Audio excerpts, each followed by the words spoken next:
Ajouté, l'ONU a exprimé lundi sa préoccupation au sujet d'un projet de loi qui menace le droit à l'avortement au Brésil, où l'accès légal à l'interruption volontaire de grossesse, IVG, est déjà très limité.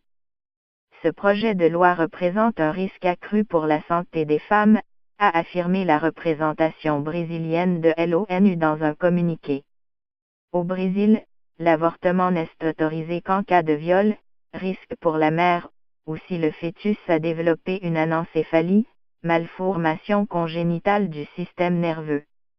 Le projet de loi, approuvé il y a 2 semaines par une commission parlementaire, est considéré comme un cheval de Troie par les militants pro-avortement.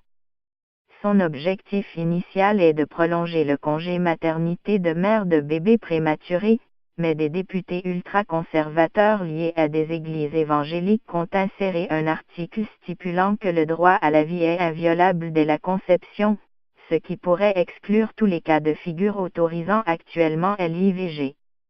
Le texte, dans sa version actuelle, retire aux femmes la possibilité de prendre des décisions par rapport à des faits qui impliquent de graves violations de leurs droits les plus fondamentaux, pénalisant doublement les victimes de violences sexuelles ou les femmes en situation de vulnérabilité, critique l'ONU. L'organisation internationale dénonce un retour en arrière, qui éloigne le Brésil de ses engagements internationaux en termes de droits de la femme et rappelle que les avortements clandestins sont une des principales causes de décès de mères au Brésil et dans le monde. Le projet de loi est en cours d'examen au Parlement, mais il doit encore passer par toute une série d'étapes pour être définitivement adopté.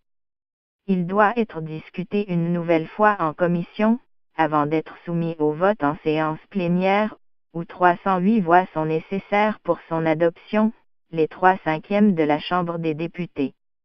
Lundi dernier, des manifestations contre ce projet de loi ont eu lieu dans de grandes villes du Brésil, mobilisant notamment plusieurs centaines de personnes à Rio de Janeiro.